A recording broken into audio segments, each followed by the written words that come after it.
2 decades ago, newlyweds Jacob and Elena vanished without a trace during what should have been the happiest time of their lives, their honeymoon. Their sudden disappearance shocked their families and baffled investigators. The case went cold, leaving behind only grief and a mystery that froze in time. But then, out of nowhere, a woman appeared, claiming to be Elena. And the truth she revealed left everyone shaken.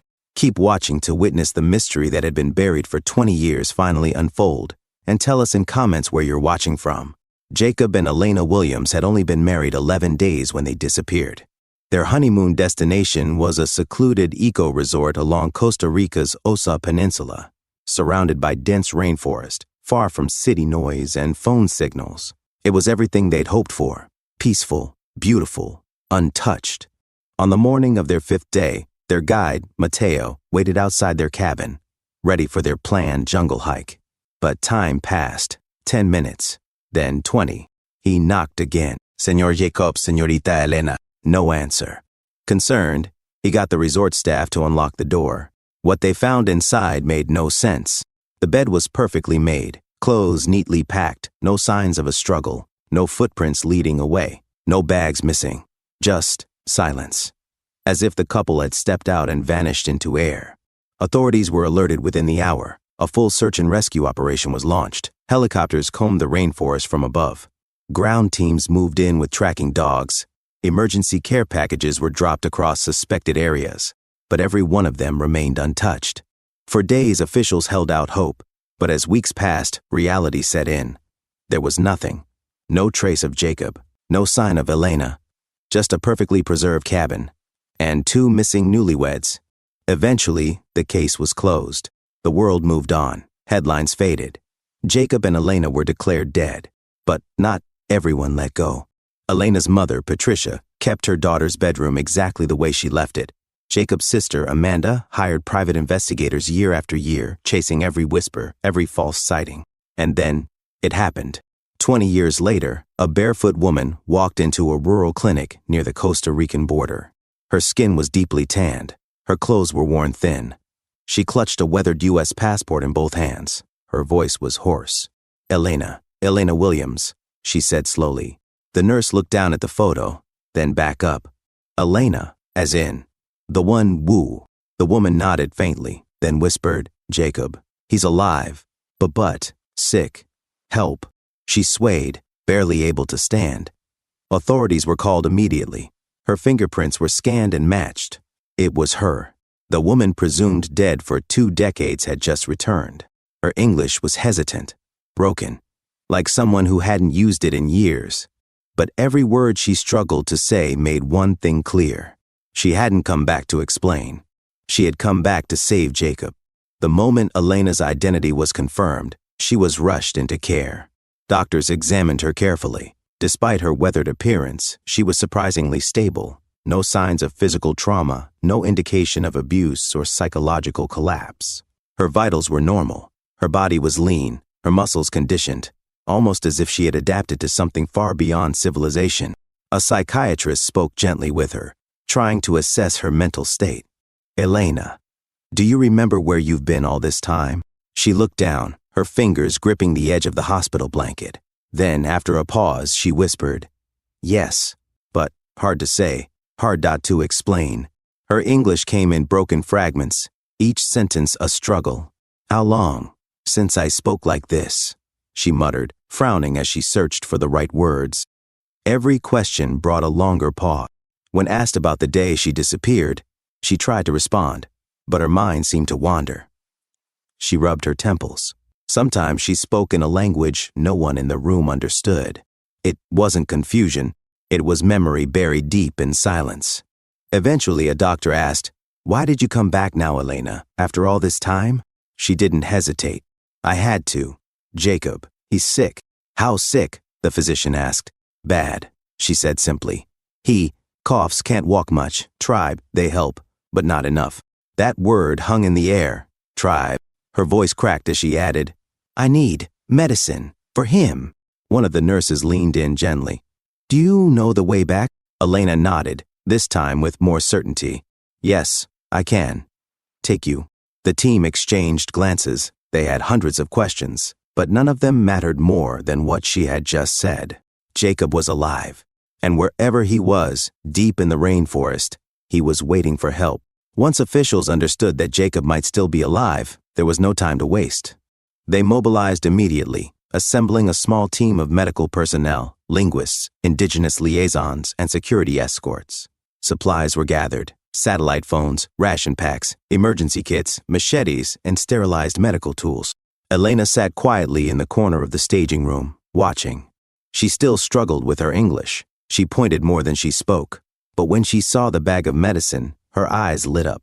"That one," she said firmly. "He need this, and that one." She reached for the bandages, then the antiseptic. If wound open, this help. Everyone paused. She didn't sound like someone guessing. She sounded like someone who had done this before. A logistics officer held up a satellite map. "Can you show us where?" Elena studied the terrain, eyes narrowing. She slowly traced a path with her finger, not the obvious trails marked in red, but a line that cut through the deepest part of the rainforest. "No road. But I know. I go. Many times," she said. The room fell silent. No one doubted her. By sunrise, the team was ready, gear packed, boots laced, water rations secured.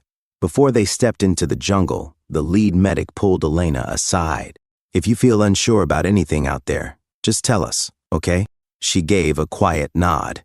But the moment her feet hit the forest floor, everything changed. Her posture straightened. Her steps grew purposeful. She moved between trees as if she knew them, ducking under branches before others saw them, adjusting her pace with the rhythm of the land. By the third hour in, one of the guards whispered, "She's not just surviving out here. She belongs to this place." Every vine, every ridge, every call of a distant bird, Elena seemed to sense it before the others could react. And slowly, something became clear to the team. They weren't leading her into the jungle. She was leading them home. By nightfall, the air was thick with heat and silence. The team had covered miles, following Elena deeper into the rainforest with every step. They made camp near a cluster of tall ceiba trees. Tarps were laid down. Supplies checked, the usual procedures. But no one was relaxed. The deeper they went, the less the map seemed to matter. And Elena, though quiet, was alert, focused. She didn't eat much that night, just sat by the fire, staring into the darkness, her ears tuned to something no one else could hear. Then it happened. A low, distant rhythm, barely audible at first, floated through the air. "Do you hear that?" one of the guards whispered. The group froze. There it was again. Boom, boom, boom. Faint but steady, like drums. Then, voices, chanting, carried on the breeze. Elena stood slowly. Her face changed, calm but alert. She stepped forward, eyes locked on the darkness ahead. "It's them," she said softly. "They're close." "The tribe?" someone asked. Elena nodded. "They hear us now." One of the medics scanned the trees with a flashlight, but saw nothing.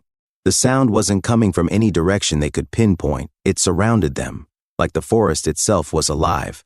"Elena," the lead officer asked carefully, "are we safe?" She paused, then said, "If I walk first, yes."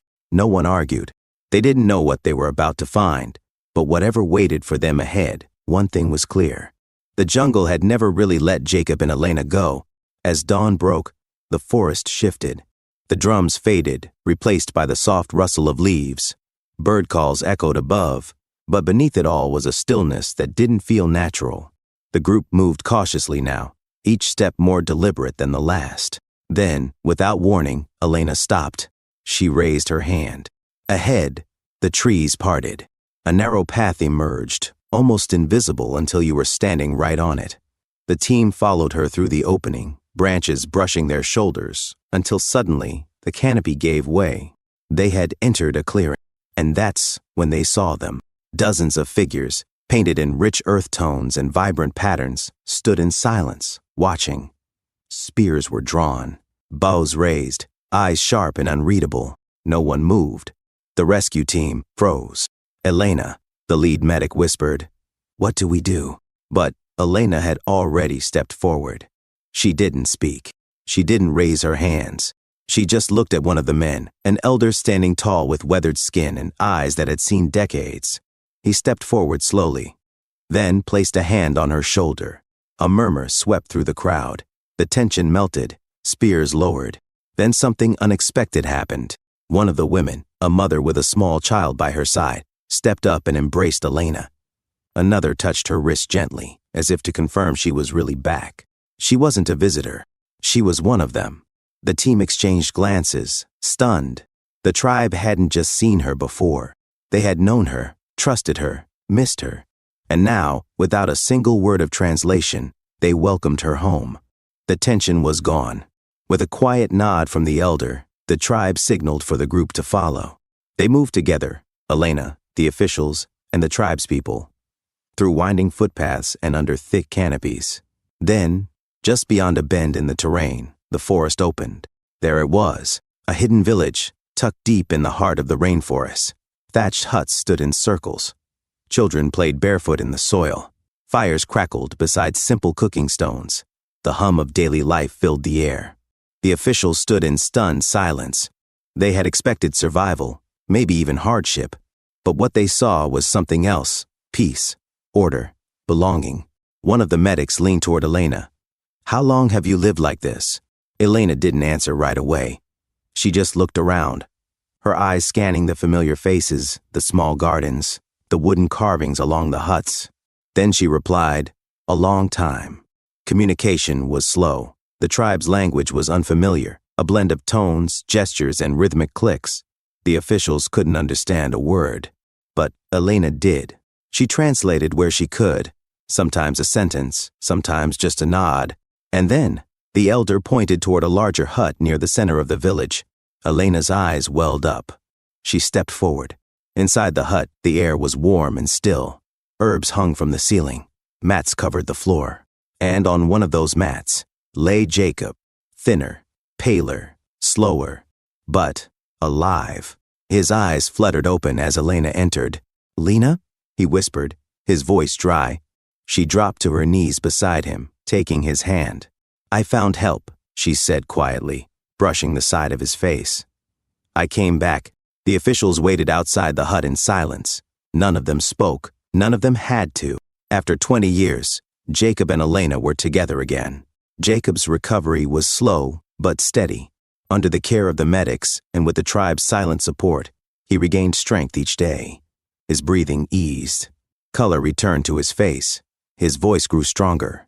By the third day, he was sitting upright inside the hut, surrounded by people who had come to save him and those who had kept him alive. That night, as the fire crackled outside and the jungle hummed with life, Jacob began to speak. He and Elena took turns, filling in the pieces. On the morning they disappeared, they had left the resort early, before sunrise, hoping to reach a hidden waterfall they'd heard about from a local during a previous hike. They hadn't told the staff. They wanted it to be their secret. But what started as a short walk became a nightmare. They lost the path. The dense forest turned disorienting. Every direction looked the same. By the third day, they had run out of food. By the fourth, they had stopped speaking, saving their breath for the next step. Then, on the fifth day, they collapsed near a narrow stream, too weak to go on. That's when the tribe found them.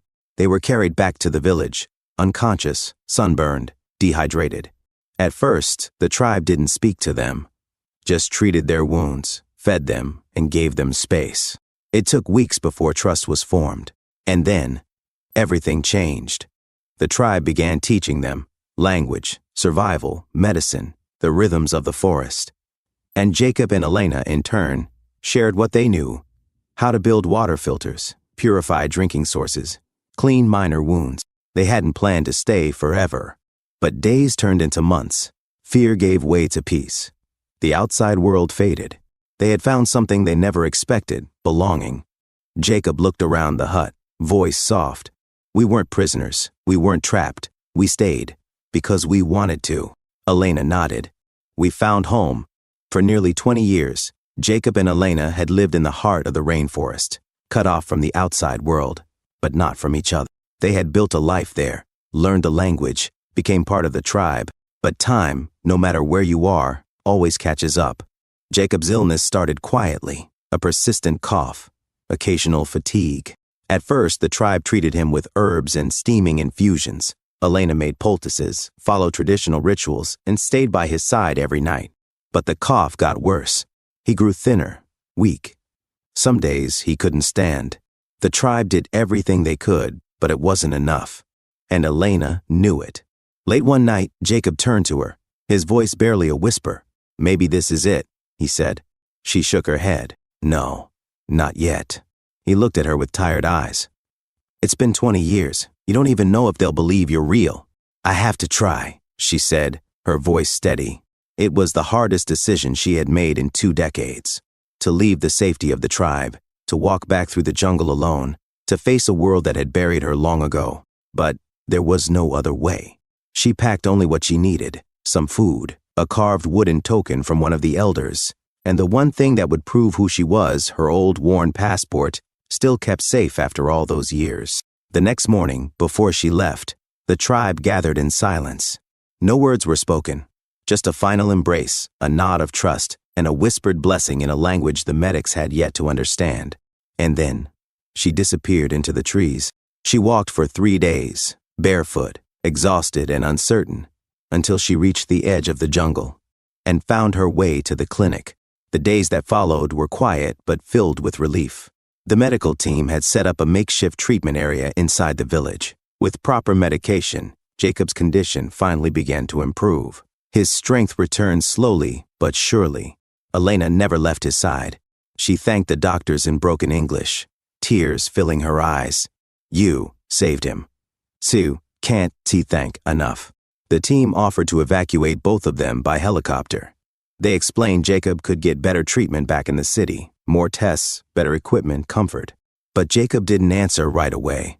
He looked around at the tribe, at the children who brought them water each day, at the elder who still visited every morning to check on him without speaking. Then he looked at Elena. She nodded before he even said a word. "We're staying," he told the team. It wasn't a refusal. It was a decision already made. They had spent 20 years with the tribe, shared their knowledge, learned their ways, built trust, friendship, family. The forest, once terrifying, had become home. The team didn't argue. They understood. Before leaving, the officials arranged for a brief reunion, one that would finally bring closure to those who had mourned them. Elena spoke with her mother, Jacob with his sister. Through video calls and interpreters, they reassured their families they were alive, safe, loved, and exactly where they were meant to be. Before the rescue team departed, they stood at the edge of the village one last time. The forest behind them now felt different, less like an obstacle, more like a gate to another world. The tribe stood together, watching quietly. No speeches, no farewells, just presence. Jacob was upright now, leaning gently on Elena's arm. One of the medics stepped forward. "You sure about this?" he asked. Jacob nodded. "We're not going back to the world we left, that life. It's not ours anymore." The team understood, and with that, they left. The helicopters lifted off, the last echoes fading into the canopy above. For a brief moment, Elena and Jacob watched the sky, then turned back toward the village, toward home. Word of their reappearance spread quickly. The world was stunned. 2 people once thought lost, now alive. But what no one expected was their final decision, not to rejoin society, but to remain in the place they had come to love. They had not just survived the jungle, they had chosen it. In the heart of a rainforest once feared, they had found peace, community, and a life richer than anything they left behind. And though they were once the couple that vanished, they would now always be remembered as the ones who returned, not to the world they left, but to the one they found. If you found peace in a forgotten place, far from the noise of the world, would you walk away from it, or stay with the life that truly found you? Let us know in the comments. Your voice matters here. If this story moved you even a little, please subscribe, leave a like, and turn on the bell so you don't miss the next story that just might change how you see the world. Thank you for being here. Thank you for listening. And most of all, thank you for feeling something with us. We'll see you in the next story.